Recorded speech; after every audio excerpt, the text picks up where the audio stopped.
एक गांव में एक नौजवान को सत्संग सुनने का बड़ा शौक था।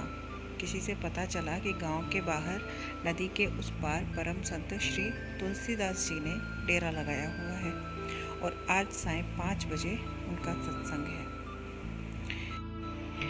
वह नदी पार करके नौका के द्वारा सत्संग में पहुंच गया।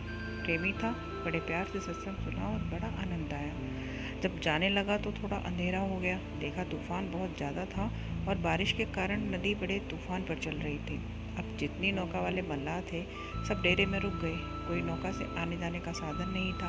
वह संत तुलसीदास जी के पास पहुंचा और बोला, महाराज, मेरी नई नई शादी हुई है। मेरी पत्नी भी इस गांव में अनजान है और मेरे घर में मेरे अलावा कोई और नहीं। मेरे पास गहना वगैरह बहुत है, नकदी भी है और हमारे गांव में चोर लुटेरे भी बहुत हैं। तो किसी भी हालत में मुझे वहां जाना ही पड़ेगा, नहीं तो पता नहीं क्या हो जाएगा। संत तुलसीदास जी ने एक कागज़ पर कलम से कुछ लिखा और बिना बताए उस पेपर को मोड़कर उसके हाथ में पकड़ा दिया और कहा, इसको खोल कर मत देखना। जब नदी के पास पहुंचो तो नदी को मेरा संदेश देना। वह आदमी जब नदी के किनारे पहुंचा, देखा तूफान बड़े जोर का है। उसने चिट्ठी की नदी की ओर दिखाते हुए कहा, ये संत तुलसीदास जी ने तुम्हारे लिए दी है। इतना सुनते ही नदी बीच से अलग हो गई और ज़मीन दिखने लगी। पैदल चलने के लिए ये बड़ा हैरान हुआ। इसे अपनी आंखों पर विश्वास नहीं हुआ। उसने आंखें मली, सोचा कहीं मैं सपना तो नहीं देख रहा। फिर पैदल नदी पार करने लगा। मन में जिज्ञासा उठी, देखो तो सही इस चिट्ठी में क्या लिखा है। जब उसने चिट्ठी खोली तो उसमें लिखा था, राम। बड़ा हैरान हुआ। इतने में नदी वापस भर गई और रास्ता बंद हो गया।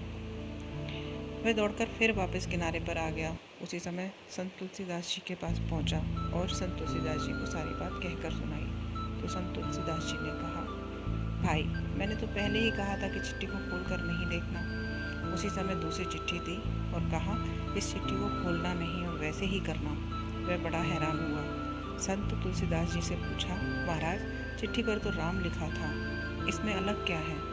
राम तो हर कोई लिखता है, पढ़ता है। तो संत तुलसीदास जी ने बताया, एक राम वह है जो लोग पढ़ते हैं, सुनते हैं, लिखते हैं, और यह मेरा राम है, अपना राम, जो मैंने सारी जिंदगी भजन सिमरन करके कमाया है।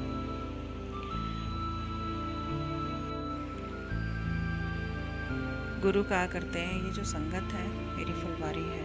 हर भजन करने वाले से मुझे खुशबू आती है। हमें भजन सिमरन करके इसे आगे बढ़ाना चाहिए, पर हम अज्ञानी इसे बढ़ाने की बजाय संसारी वस्तुओं को बढ़ा रहे हैं, जो सब यहीं रह जाएंगी। राम राम करता सब जग फिरे, राम न पाया जाए। जय श्री